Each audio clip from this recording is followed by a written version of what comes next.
So, hello and welcome everybody. We're all speaking and all the panelists are based in Los Angeles. So we want to first acknowledge our presence on the traditional and ancestral and unceded territory of the Gabrielino and Tongva peoples. My name is Mike Blochstein. We're going to be a little bit of a self-moderating group, but I am going to kind of like play a little bit of the role of MC. And you know, we're so excited to talk to you about Greetings from East LA, which is an urban planning and education project based at the East Los Angeles Renaissance Academy.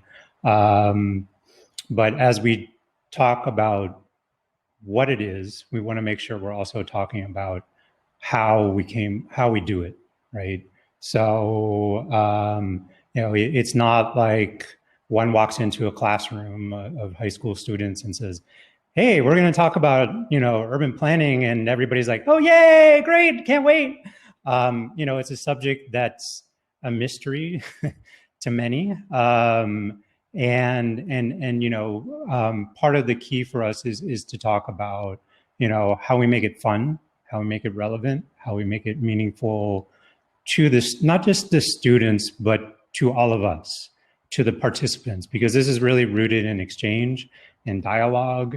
And for those of you who I think, like, you know, maybe work in the world where you have to speak and justify things through data or through numbers or statistics, we hope that you think about this as a different type of data flow, one that's rooted in exchange, that's rooted in learning, and that's rooted in reciprocity. So with that, I'm going to toss it to Martin, who's just going to talk about a little bit of our protocol. Good afternoon, everybody. Just a quick message to everybody that's joining us today. We will have a dedicated question and answer segment at the end of our presentation. And so we'll be taking questions then. But in the meanwhile, during the presentations, if anybody does have any questions, feel free to type it in the chat, and we'll make sure to bring it up during that Q&A session at the end. And it's great to see everybody today. My name is Martin Reyes. My background is in civil engineering and urban planning. And currently I am the transportation deputy for Los Angeles County Supervisor Hilda Solis. And I manage transportation and infrastructure policy and programs for the supervisor when it comes to departments like our county's public works department and other agencies like LA Metro, who runs Los Angeles's transportation system. Prior to my joining the office of Supervisor Hilda Solis in 2018, I worked as a civil engineer for our county's public works department. And I did that for about 5 years, from 2013 to 2018. And in both capacities, I've had a lot of fun really working with Mike and Anna and students like Christine and other students at the East LA Renaissance Academy on their yearly project. So very nice to meet everybody. And I'll throw it off to Anna to introduce herself.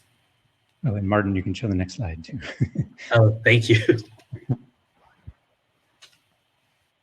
So hi, everyone. Good afternoon. Ana Maria Tenorio. I teach ninth grade English and 11th grade urban planning at East Los Angeles Renaissance Academy of Urban Planning and Policy. I'm also a first-year doctoral candidate at UCLA's Graduate School of Education and Information Studies. It's an honor to be here, so thank you. Thank you for having us. I'm going to go ahead and pass it on to Christine now. Hi, thank you, Anna. Hi, everyone. My name is Christine Vasquez. I was born and raised in East LA. I am an alumna from the East LA Renaissance Academy and currently a third-year student at USC, majoring in urban studies and planning. I also just recently got accepted to the graduate school at USC in the Masters of Urban Planning program with a concentration in transportation and mobility. I am also currently an intern for Public Matters and serve as the Vice President for the Westlake South Neighborhood Council. And I'll pass it on to Mike. Thank you, Christine. So I'm Mike Blochstein from Public Matters. My background actually is a visual artist, and Public Matters is a social enterprise and creative studio for civic engagement. Our focus is really on bridging the trust gap, or we could probably just say the lack of trust between communities and large institutions, and coming up with participatory strategies that bring all those parties together into conversations and work around that. And so we want to talk, before we kind of get into the specifics of Greetings from East LA, we think it's important that everybody gets to understand East Los Angeles a little bit. So Martin, do you want to kick us off? Sure. And like Mike said, I think, this is largely to give everybody baseline information on the community that is East Los Angeles, just acknowledging that not everybody is from Los Angeles or has, a good understanding of our geography. It is really big. East Los Angeles is actually an unincorporated community in Los Angeles County, and it's a large one. It's one of the largest contiguous unincorporated communities in the county. It's located just a few miles east of the city of Los Angeles, and it's a neighbor to Boyle Heights, which is probably another community that you've heard about in Los Angeles. My boss, the elected official I work for, Supervisor Hilda Solis, is the representative for the county for East Los Angeles. East Los Angeles does not have a city council or a neighborhood council. Its mayor and elected official is Supervisor Solis. So it's a bit challenging for our office to do that sort of work, because she also represents 2 million other constituents across the district. But regardless, East LA has always been a priority for her since she's took office in 2014. And the supervisor's priorities for this community have always been to address the social and environmental inequities that exist within the community. East LA is a majority Latino community, and like a lot of communities in color throughout our district, there are an extraordinary number of injustices that have taken place over the last few decades. If you take a look at East LA on Google Maps, if you just type it in and search it, what comes up is a community that's fragmented by 4 freeways. There's the 10 freeway and the 710 freeway, the 60 freeway.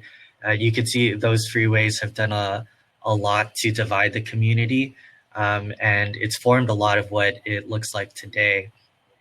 There have been a lot of other injustices that have taken place in East LA as well, especially on the environmental side of things. You might have heard about Exide, which is a company that has had a battery manufacturing plant situated in the city of Vernon, just a few miles away from East Los Angeles. And over the past few decades, the battery manufacturing that has taken place at this factory has contaminated thousands of parcels around the city, including parcels in East Los Angeles. And we found that there have been hundreds of parcels in East Los Angeles that have been contaminated with lead. And the supervisor has been taking the lead on addressing those injustices and securing restitution and mitigation for the contamination that's occurred over those past few decades.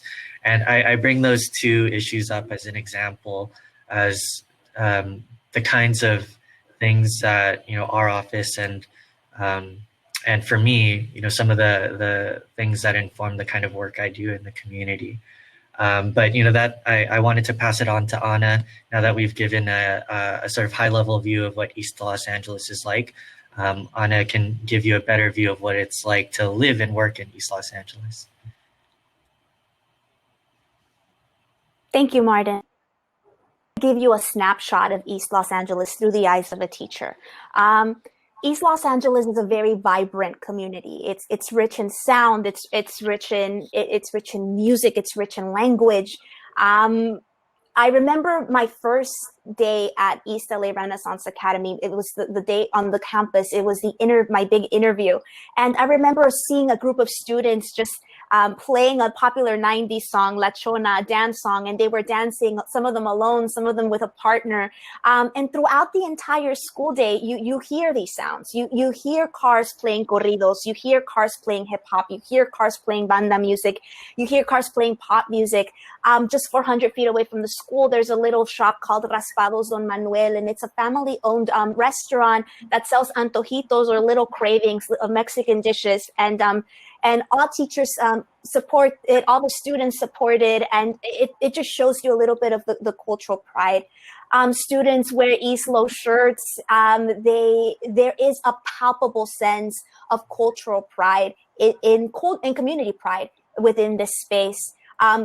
When I was looking for work, I was excited to work with this community because it felt like it was a place where I could also foster spaces that valued and celebrated our students' cultural assets and brought into the academic conversation their own personal experiences that the students and their families and the whole community cherished. Yeah. And I'll pass it on to Christine. Yeah, so I'm going to share a little bit more about my origin story and what it was like for me growing up in East LA. So growing up in East LA, I never really questioned my community and the design of my environment, or at least not until I got to middle school and began training for the LA Marathon. So I would run around East LA and I started observing my community more and more. And that's when I began noticing East LA's beauty as long as its flaws. I remember thinking about how much I loved the smell of pan dulce passing by a bakery, or I loved hearing the sound of loud music coming from cars, the small stores, the houses, and just seeing the lowriders cruising down Whittier Boulevard. But then I also started observing the flaws and how I would almost get hit by a car every other run, or how I would have to run through cracked and uneven streets, or how I would be scared to walk home after practice because it was already dark and there was poor lighting and my route home isn't always the safest. And that's when I questioned why was my community designed this way and what I can do to improve it. And when I got to the East LA Renaissance Academy, Public Matters introduced urban planning to me. And they opened my eyes not only to urban planning, but also to the possibility of pursuing a higher education at a university, such as USC. Martin, do you want to go to the next slide? Okay, so we also just want to give you we're trying to give you the context of because it's important to understand all of these things because they all get wrapped into the design of the program. So Christine, do you want to speak a little bit more about the school? Yes, I'd be happy to. So Renaissance Academy is a small pilot school that consists of around 400 students. And because it is such a small school, everyone knows each other. And that creates the opportunity to feel more connected with one another. A lot of the students at Renaissance have had similar upbringings, and that creates a sense of unity with each other. And the remarkable thing about being a pilot school is that it allows students to receive individual attention from teachers, counselors, and staff, and it's creating a lasting relationship and that feeling of support. And this is crucial for students who face a lot of difficulty outside of the classroom, like feeling that support from your superiors encourages us to want to achieve something bigger. And something that makes Renaissance Academy unique is the form in which students, parents, teachers, and the staff work together to identify the school problems and possible improvements. And that allows students to express their opinions and to be part of the decision processes to make the school changes. So a big emphasis on community, unity, and working together to improve our environment. And I just want to build on that. So with those goals in mind, also just in terms of context, so Renaissance came out of kind of the small schools movement, which in Los Angeles, the school is about it's 10 years old. And one thing about it to understand is that small schools have like, they're part of the LA Unified School District. So they have often really awesome goals and titles. And like, for example, Public Matters worked with this high school in South LA called Community Health Advocate School. And on the first day when we came into the class, we asked the students like, so tell us about being a community health advocate. And they looked at us like, excuse me? And we're like, well, isn't that what you do? And they're like, no, we don't do that here. And we're like, well, it's like literally an 80-foot tall sign on the side of your building. But what's important to understand is that as public high schools, teachers, faculty don't necessarily have backgrounds in training in the subject matters. So part of the role of Public Matters that we play is to bring in concepts of planning, but also what's wonderful in a way is that the district doesn't have an urban planning curriculum, which means that we can kind of design our own. And to take all the things that you've heard about, East LA, about the school's desire to be engaged in community, about how it is a small school and there's tight relationships between students, and really design a very customized and very localized curriculum. Anna, do you want to add anything about the school? So I think as Mike mentioned, we don't have training in urban planning. I don't have any training in urban planning beyond reading Jane Jacobs when I was a freshman in college.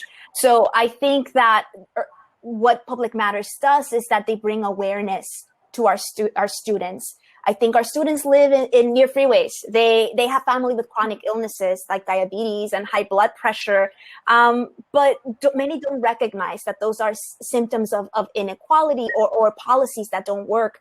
So I think many of our students believe that the circumstances are driven by individual choice or are merely coincidental. So I think Public Matters brings in that historical perspective for our students to analyze the issues through a racial lens, through a socioeconomic lens, the jargon to intelligently discuss and critique what's happening in the community. And I think one great thing is that a lot of our students now, they kind of have an interest in shaping their community. They know that they can be agents of change. And some of them have expressed interest in like becoming urban planners or maybe possibly working as government officials in the future to better their communities.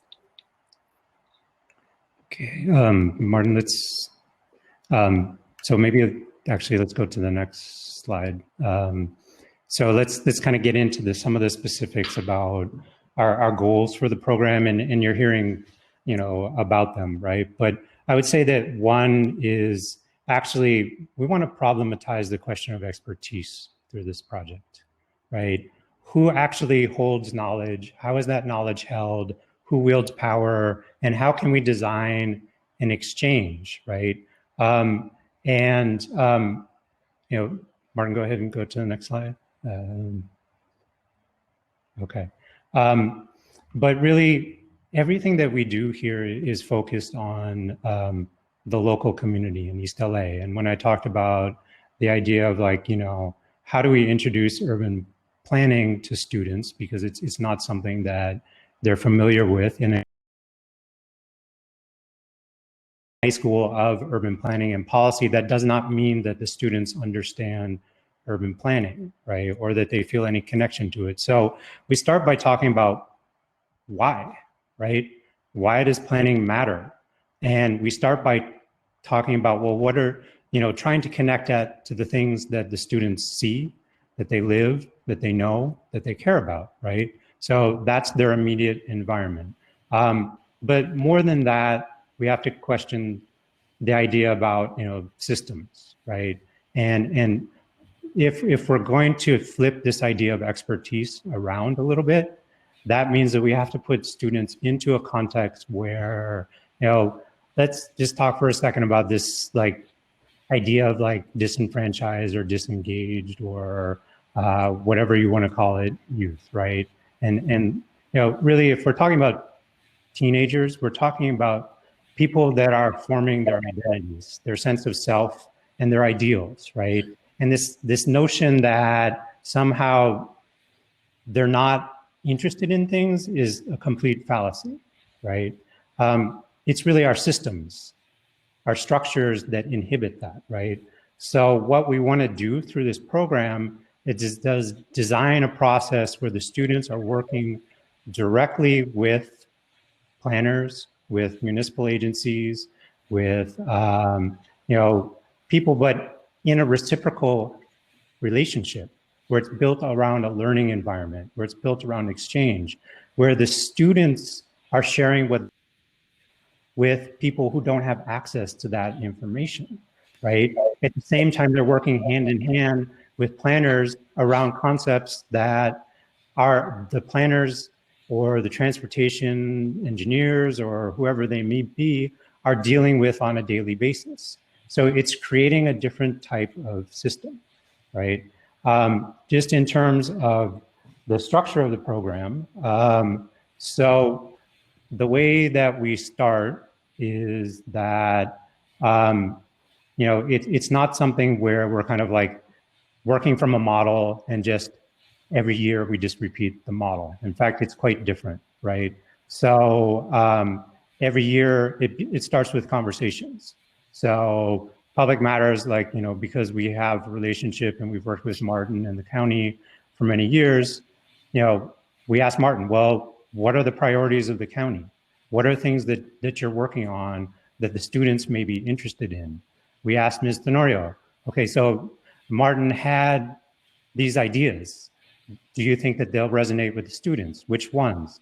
Ms. Tenorio then says, well, actually, let's take that question to the students. Let's make sure that they can bring in their input into that. Then we will work with an intern like Christine and with USC, and the question becomes like, how can we take these concepts, strip away the jargon, strip away all that kind of like, planning language, and bring it into a participatory process for students, right? So, sorry, my phone is going off. That's kind of our structure. And let's talk a little bit about some of the work that we've done. So, Martin, can I pass it to you for the next project? Sure. And we wanted to share a little bit about some of the projects that the three of us, Public Matters, Los Angeles County, and East LA Renaissance Academy have been able to work on together. The slide that you're looking at here is from the project that the students did over the 2017 to 2018 school year. And their job was to create multimodal tours of East Los Angeles. And the origins of this project were actually can be traced back to discussions between myself and Mike. At that time, the county had applied for some grants for active transportation, and we were actually going to get a good amount of funding for projects to improve bike and pedestrian facilities throughout the community. And the county was very excited about it. And I think back then, Mike and I started having discussions about whether or not the community even wanted those sorts of projects. If there was a sort of culture that existed in the community that would support more projects for biking and walking, and maybe even prioritize those sorts of projects over projects that were meant for cars. And we thought that was a good place to start, is to try and answer those questions, whether or not there was actually support for that sort of thing. And if not, maybe it was time to start building that support within the community. And so that's how this project got started. And these projects, the students, because they know East LA so well and they grew up in the community, the students were tasked with creating tours of East Los Angeles, where you could actually follow one of the maps that they created, and you could see different destinations that they think are important to East LA. Destinations that showcase East LA pride, or places to eat in East Los Angeles, or places that are just iconic to East LA's identity. And these projects, this project culminated in some open house events at the end of the year, where students actually got to present these projects to, and Mike, correct me if I'm wrong, I think they got to present them at USC and at the county's public works department. And they got to have discussions with engineers about, what they thought was important to the community, especially when you're walking or biking through the community. And these open houses were open to everybody. So we got, a wide range of audiences. And I think it was really well received. And for the engineers at Public Works too, who designed these roadways and bike facilities and walkways every day, I think it sort of gave them a fresh perspective on how to look at planning these sorts of projects. The Vision Zero Action Plan was a project we worked with the students on during the 18-19 school year. And this was based around the work that the county at the time was doing around preparing our Vision Zero plan for all unincorporated communities. So we wanted to build off of that planning effort, but we wanted to take a look at a different side of the planning phase, because Vision Zero oftentimes is such a data-based initiative. We really wanted to highlight the more human side of Vision Zero, because there is a lot of data that it just isn't captured in the kind of data that we collect for Vision Zero plans.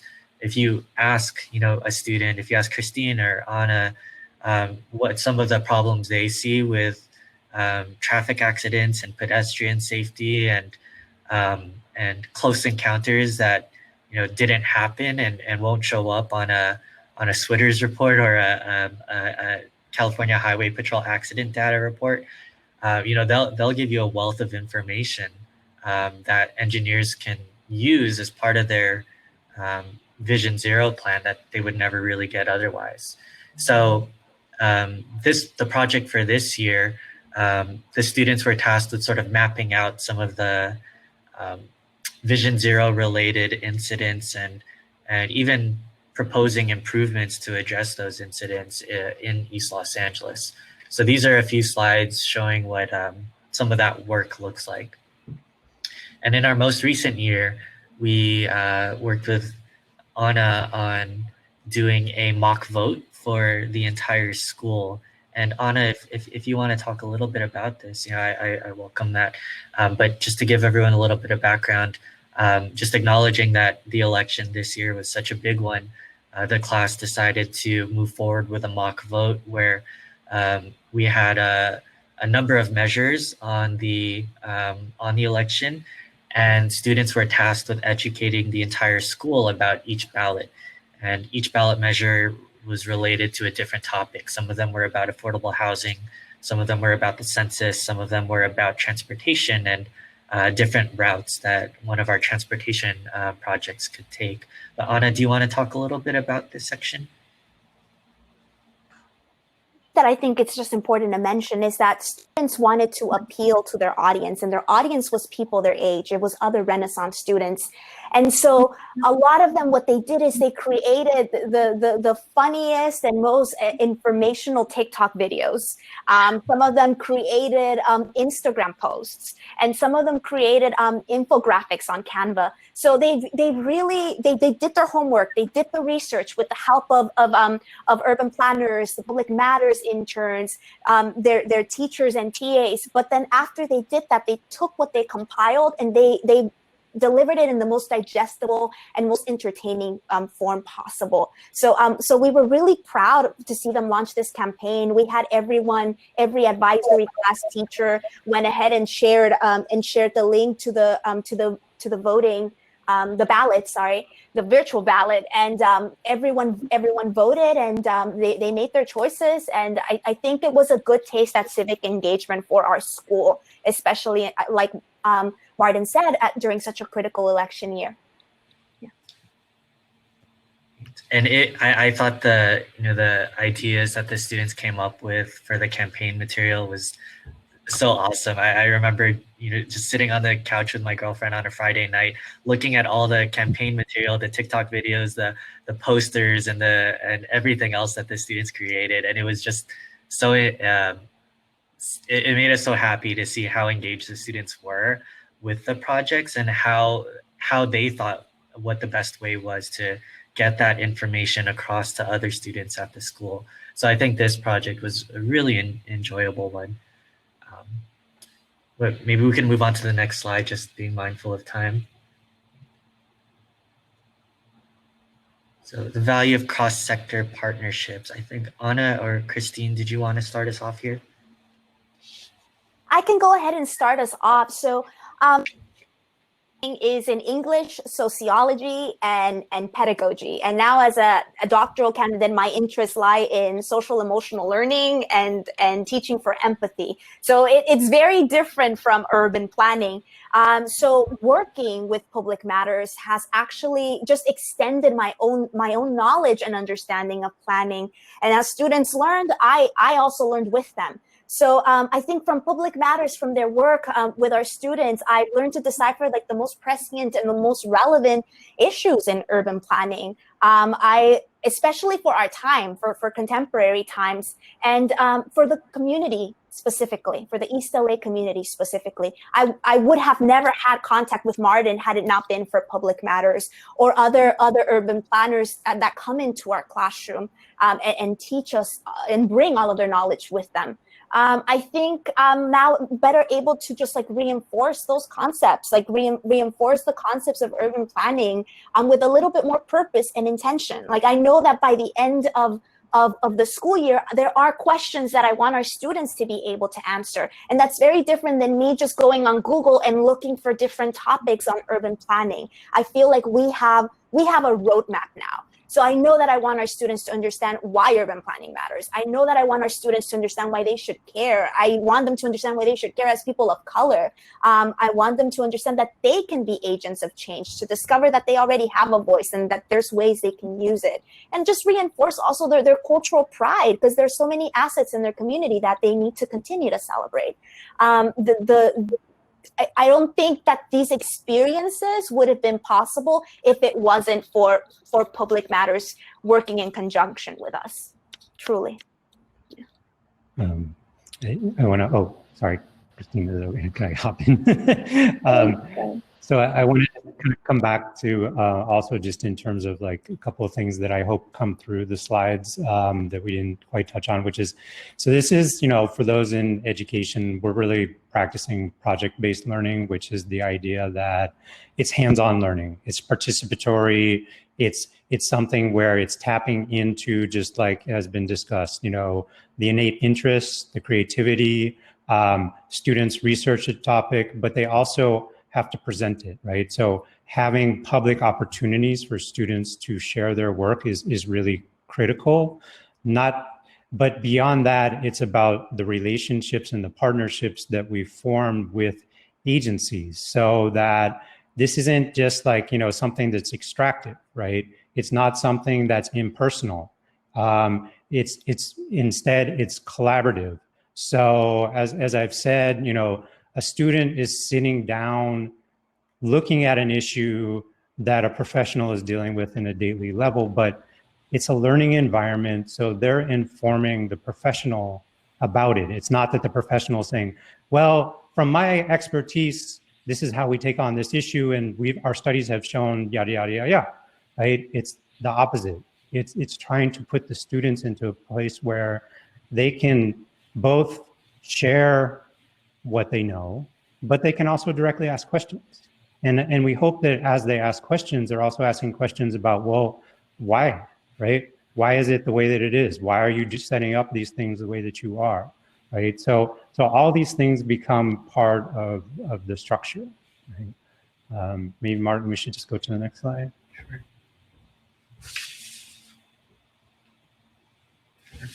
And I could start us off on this. I think, what we've learned and some of the impacts that we've seen have been really amazing. I think that one of the biggest things that have come out of this is that the work that the students done have not just been an academic exercise, but a lot of it is actually informing some of the work that the county is doing, the county's public works department. Shortly after, we started this partnership, the county the county's public works department saw the partnership and was very supportive of that sort of work, and we were able to secure a state active transportation grant to actually work with the students and create an education and outreach campaign for active transportation in East Los Angeles.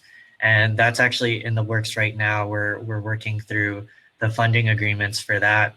But the whole program is focused basically on working with students to actually do workshops around Vision Zero, or do webinars, since we're in the, since we are in the time that we are right now, do webinars based on bike or pedestrian safety, or create marketing materials for East LA residents. And that's something that directly came out of the work that we've been doing here.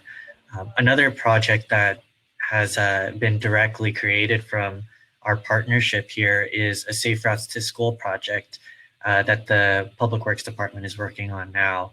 We were able to get some funding for Safe Routes to School improvements in East Los Angeles. And as part of that Vision Zero project that I described earlier that we did in the 18-19 school year, the students actually did walk audits of the sidewalks and roadways around Renaissance Academy. And that data was collected, and we're actually using that data now to create a Safe Routes to School project around the campus, where we're gonna improve sidewalks or create new pedestrian crossings, new curb extensions, or bulb outs to make it safer to walk and bike throughout the area. So I think that's been the biggest impact, is that these experiences are truly a form of participatory planning, and they directly inform the kinds of projects that we're working on now. But I'll open it up to Anna or Christine and Mike to share their experiences about what you've learned and the impacts for you. For me, one of the impacts that Greetings from East LA, the program has had on me is it's a positive major impact for me, a life-changing impact. When I was a student at Renaissance, I was introduced to urban planning, and through this program is where I discovered my passion for planning, and it also encouraged me to apply to USC. So I remember how before I would think about how attending USC seemed unrealistic to me, especially for someone being low income, a Latina, a first generation student. And since Renaissance is a fairly new school, there wasn't anyone from there who had gotten accepted to USC as an undergrad. So in times when I doubted myself into applying to USC, Renaissance and Public Matters always believed in me. And now, as a Public Matters intern and as a USC student, I serve as a mentor to these students, which is something, it's something that I wish I had as a student at Renaissance. But not only that, but knowing that I can be an inspiration to some of these students, it motivates me, it encourages me to never give up on myself and on my dreams. And as a USC student, I learn about like different planning concepts, and those concepts I get to practice them outside of the classroom with Public Matters with the Renaissance students. And this allows me to grow both as a student and as a professional, and just being able to communicate urban planning concepts to the community members. And Public Matters has also helped me prepare myself professionally for other organizations and other programs, such as the Neighborhood Council.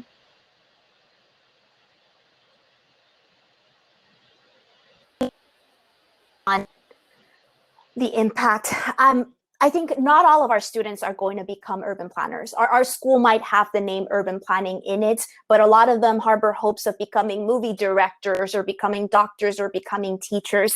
I think the biggest impact for our students is that they learn that urban planning matters and that it affects everyone in their community. Whether they care about that or not, whether they're aware of that or not, urban planning decisions affect them. And so I think through their work with Public Matters, they get to see that, they get to understand the language, they get to see through direct involvement how they can make a change in their own community, so that they can be advocates for their community, so that they can be involved more politically, be more aware, read the newspaper, and understand the issues that are plaguing a lot of the people that they live with, that they share a space with. And I think that that discovery of that voice and that usage of that voice is probably one of the most powerful experiences our students go through.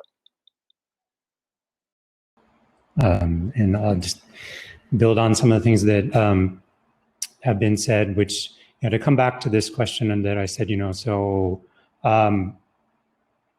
about the trust gap, right? And I think that for most folks, and certainly for students at Renaissance, the question of, we try to explore the question of why are things the way that they are, right? Why is East LA the way that it is? Why is it that within a half-mile walk, you're going to walk by 6 auto body shops, right? Why can you literally look at a leaf on a tree and there's oil on it, right? Why is it that there's such a deep sense of pride in this community? Why, what are the things that you love? But we want to bring those into a process where there's an exchange and, again, information, right? So that as we start to explore why things are how they are, we're making sure that students are directly working with people, agencies who have the power around those questions, right? So that they themselves are part of that process and they see themselves and they see a role for themselves, right? So it's not just kind of demystifying it, it's making sure that there's an active role for students to play. And just to give an example about this and to add a little bit to what Martin was saying around Vision Zero. So, the counties, to be honest, the protocol that Public Works had for community input for the Vision Zero action plan had two components. Either one, you show up at a community meeting, and we all know community meetings, if you can attend them, great, but they're not really accessible for most folks. Or there was a little online form on a website that one had to find. That form was only in English for a community where it is not an English-only community. And that was it, right? So the idea was let's change this structure, right? Let's bring a conversation between the engineers and the students together. And, I remember asking one of the engineers at the end, and really trying to push a little bit about, so what are you going to do with all this work that the students generated? And for example, they didn't just map things around crashes or near misses or incidents of traffic safety. They also created zines, and the zines were built around the premise of, if these streets could talk, and these streets being streets identified in the high injury network, what would they tell you? So if you were the street, tell us about 24 hours in your day, right? Tell us from your perspective. And that's not the kind of thing that an engineer generally has or thinks about, right? So when they told me, oh, well, we're going to use everything, honestly, I was pretty skeptical about it, right? And so the fact that Martin can say, well, actually, now there's going to be a Safe Routes to School program with the school, I know that springs from some of these conversations, but what really gets me excited is that the engineers and Public Works wants to work with the school in the process. So it's no longer just okay, well, here's the design and what do you all think? It's co-creation. So, I kind of want to, bring us to that point. We've done a lot of talking. So we really would love to open this up and, respond to questions, thoughts, opinions. Bring it on, please. If anybody does have questions, feel free to throw it in the chat and we'll pick it up there. Or I think if there's a raise your hand function, I think we can call on you there. But just to get us started, I did want to pose a question to Christine, because you've been a part of Public Matters and Alara for years now, and you continue your work even though you're not with the school anymore, and you're even continuing this work with your new role as a neighborhood council member. So I was wondering, how have these experiences shaped or informed your work on the neighborhood council? No, yeah, and I love being part of all these different organizations because I'm learning from each one of them, and then from each serve a different role. So working with Public Matters and working with the youth has really helped me understand urban planning more, because as a student, I'm learning about these urban planning concepts, but I'm not really practicing them. And then with Public Matters and working with the Renaissance students, I get to practice those urban planning concepts. And now with the neighborhood council, I take all of that practice into there too. And yeah, so like for now, I'm working on a youth project where I get to design workshops and also teach urban planning to the youth as well, because it's very important to empower our community, especially communities that lack resources. And that's something that I've learned to do with Public Matters and at school.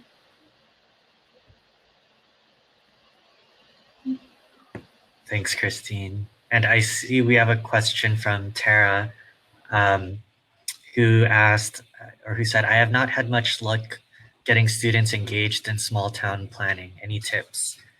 I have one to throw out there. I think as some background, the way that Mike and I first got connected was actually just by chance. And at that time, I was working as an engineer, one of 4,000 engineers in a very large public works department. And it just so happened that we connected, and I was really into this sort of work, which is why all of these projects came to fruition. And I think that taught both of us a lot about just needing to find a champion, in whatever you're doing. I think, unfortunately, a lot of people might not be as very interested in this sort of thing, but if you contact anybody and everybody at those schools that you want to work with, there might be a chance that there's somebody who would love to do this sort of work, or through networking, finding a champion who is really interested in this sort of thing. I think that's why one of the reasons why this partnership has been so successful is because I have a real interest in engaging the students as part of this work. But I can't say the same thing for a lot of the other engineers who work at Public Works, and it's nothing on them, but it's really just about finding people who align with those sorts of values. But I'll throw it to the rest of the group to see if you have any advice on that end. I'd like to throw an idea out there too. I'm sure for the teachers in the room, you're probably familiar with the term funds of knowledge, right? And for those of you that aren't, just funds of knowledge is recognizing that our students aren't clear slates, that they come into the classroom with a wealth of knowledge. So I think for engagement, I always recommend meeting students exactly where they're at, finding out what their interests are. What do the students see are the problems in their community? What do they see what do the students see as the assets of the community? Talk to them, because they probably experience frustrations about their neighborhood. They'll tell you, oh, I almost got ran over on the street. Everyone almost gets run over in the street. There's always a car crash, like right there on the corner of Cesar Chavez and Mariana, always. So just really have those conversations with them about how they see their place in their community now. Our first semester, for example, touches on East LA and me. So what do I think about East Los Angeles? What are my experiences in East Los Angeles? Write a vignette about your day in East Los Angeles. What's your favorite place? Create a map of your neighborhood. Just always starting with what they already know and building up from there, I think can be really powerful in a way of engaging students from beginning and hopefully moving them up to more challenging topics and concepts. And I want to add on that and ask, or maybe like address a couple of the questions around engagement and the question about not tokenizing youth. So a lot of this, as we've said, it's relationship building, but that means it's ongoing. It has to be reciprocal, and there has to be accountability, right? And let me just give an example. So in the project, when we first started working with Martin and Public Works, and the county was starting to implement bike lanes in East LA and other measures of active transportation. And there were really questions about, well, use, right? So the class actually, we had them, they created transit diaries, right? Where, they were documenting within a given week, how did they get around? And that was certainly super informative and I think eye-opening, right? For example, we would ask a class of 30 some students, how many of them ride a bicycle? And generally about 1 to 3 hands would go up, right? So that says something. But if that was it, that would be kind of an extractive process of just like, okay, the students have given this information. What's different here is that Martin and other engineers from Public Works are actively in the classroom working with the students. Then they're taking what's done here. And then there's ways that students are not just giving the information, but presenting it in person where there can be questions asked, where there's other ways that we can continue to build on these relationships. And we do this year to year to year to year, which is like building some sense of continuity and accountability. And I think like all those things are like, super important, because that question about, we never want to just like tokenize anybody's knowledge, what they have, and we want to honor it. And I just want to echo what Mike said. I think the most important thing to address behind that question is making sure that there's a genuine relationship with the students. We at that time, our public works department, and still today, our public works department serves 10 million residents across the entire county. They do flood control projects, road projects, environmental projects, water projects.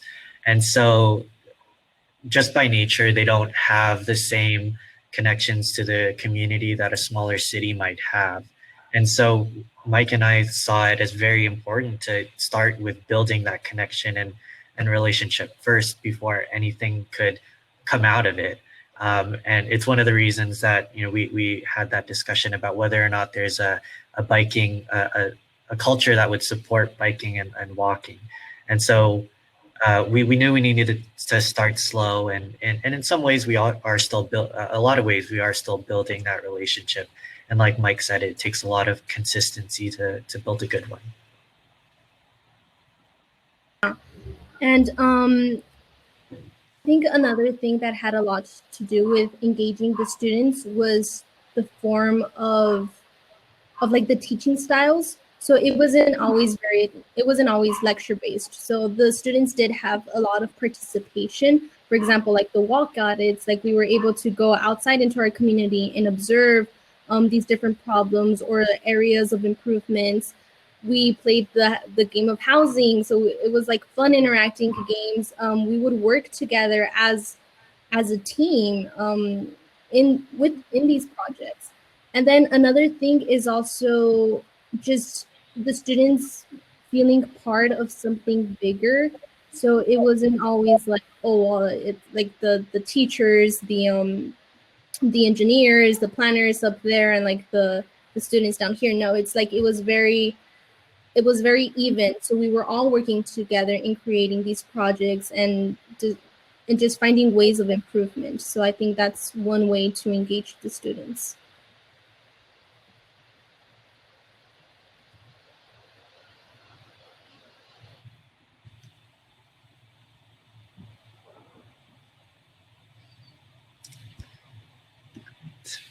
So I think we have 6 minutes left. If anybody else has any other questions, feel free to let us know or type it in the chat.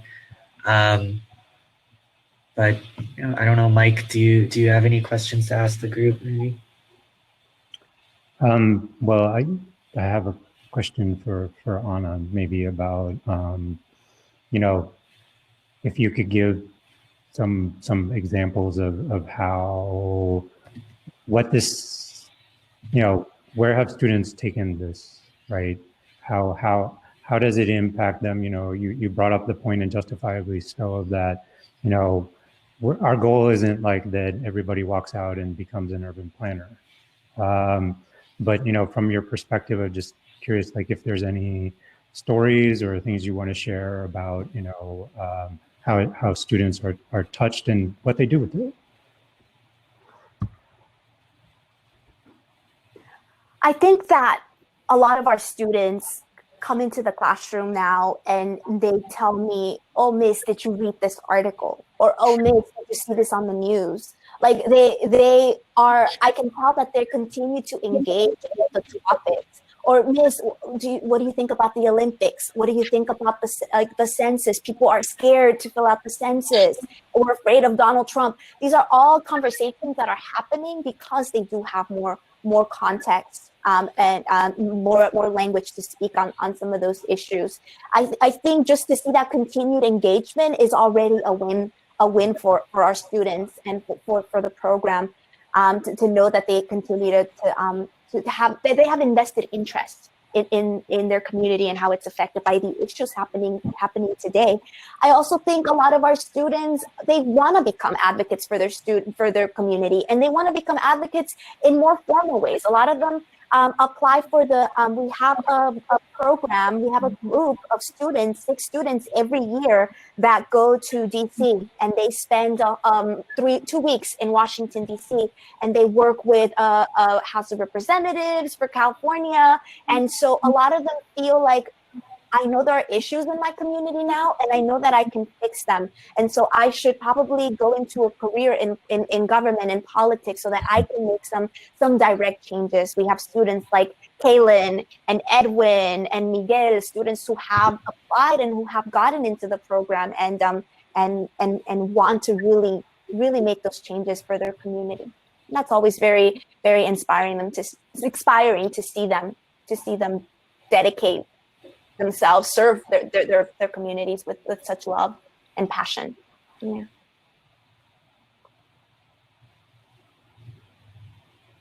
I have a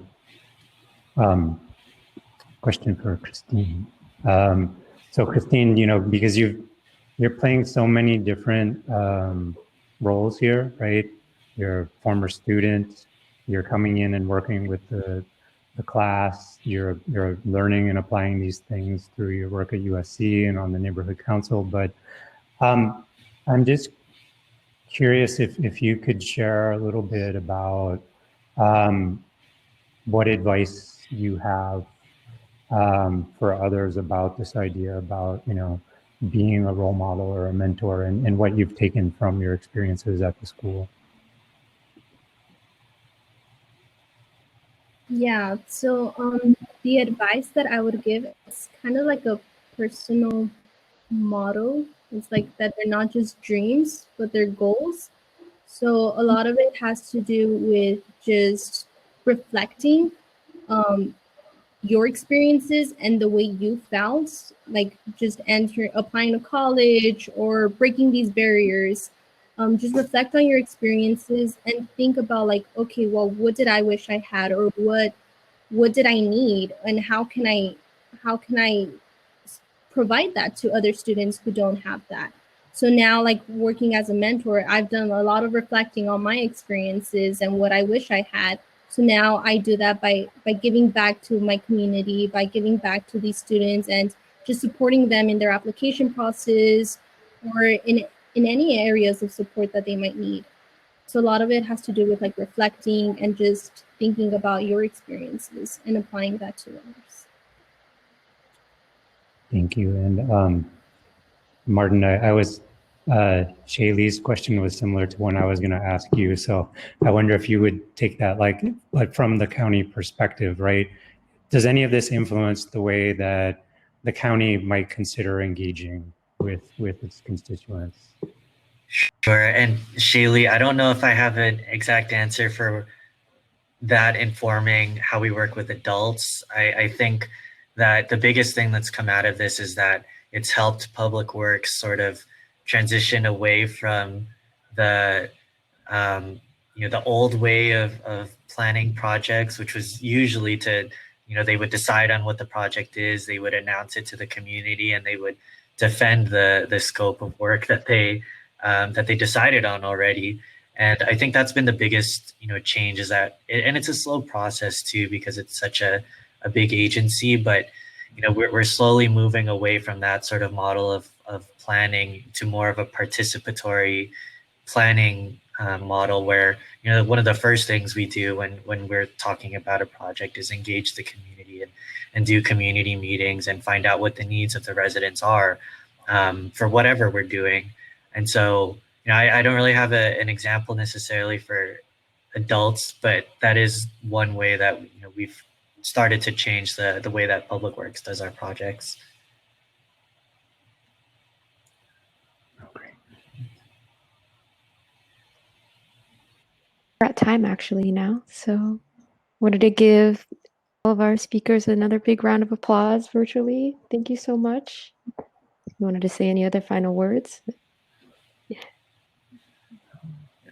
Just thank you everybody for joining us today. We really loved sharing our experiences with everybody, and thank you for all the questions. We hope we were able to share something useful with everybody. Yeah, thank you all so much. And, please feel free to reach out if you have additional questions. We'd love to just share the things we've done and what we've learned, and it's an ongoing process. Thank you, everyone. Thank you. Thank you, everybody.